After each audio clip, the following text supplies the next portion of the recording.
إقليمية لوزارة التربية الوطنية بعين الشق كان مسرحا لتوزيع أضرفة الامتحان المشمعة على مدير مراكز الامتحان ساعات قبل بداية الامتحان. وثانوية عبد الخالق الطريس واحد من المراكز 15 بالمديرية الذي شهد انطلاقة عادية اعتبارا للإجراءات المتخذة للتأمين ومحاربة الغش وتحقيق تكافؤ الفرص بين مختلف المترشحين. اتخذنا جميع الإجراءات للتأمين وكذلك باش تمر جميع تكون ظروف الامتحان ظروف جيدة كتوفر الأريحية للمترشحين وكتوفر لهم كذلك تكافؤ الفرص. انطلقت عملية الامتحانات في ظروف جيدة، لم يسجل أي شيء بالنسبة لانطلاقة الامتحان، وهذا يعود طبعا الحملة التحسيسية اللي قمنا بها طيلة الأسابيع الماضية. كنقوموا طبعا زيارة القاعات بشكل مباشر، وكنوظفوا الآلة اللي وفرت لنا طبعا النيابة. 5849 هو عدد المترشحين بالنيابة، منهم 694 من الأحرار.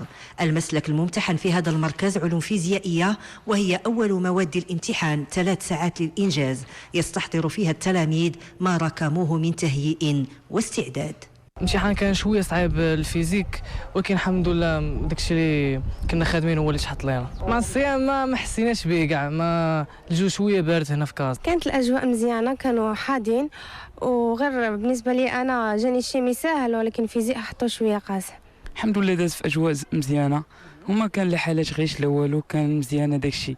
الشامل الوطني كان في المتناول ديال كلشي. الصراحه الامتحان كان في المتناول. بالنسبه للميكانيك اللي كان دار فيه واحد الدرس اللي اول مره غادي ما عمره ما تحصل وطنيات، اول مره هذاك اللي كان شويه صعيب ميكانيك. عزيمة تجاوز هذه العقبة الدراسية الثانوية ومعانقة التعليم العالي تبقى المحرك الأساسي في اجتياز الامتحان، وحظ سعيد لكل المترشحين. اليوم الأول من امتحانات دورة يونيو للبكالوريا جرى في ظرفية مطبوعة بالصيام وارتفاع درجات الحرارة. من ثانوية محمد السادسة التأهيلية بمراكش، روبورتاج سمية بالعياشي وعثمان تازي. مكافحة الغش ومحاصرة كل الطرق والحيل التي أضحت وسيلة لاجتياز عقبة البكالوريا لدى عدد كبير من الممتحنين هاجس أضحى يقض مضجع كل الأطر التعليمية التي تتجند لإنجاح امتحانات البكالوريا. تنشجعوهم شويه، الحمد لله اللهم لك الحمد. الصباح كان عندهم الفيزيك ودابا عندهم لونجلي، تنطلبوا الله التيسير من عنده. دوزت في اجواء مزيانه نقيه، قالت لك مهدنا الوقت الحمد لله، كل واحد دايا في القصور الحراسه مزيانه، داكشي زعما اجواء زوينه الحمد لله، نتمنى لهم التوفيق.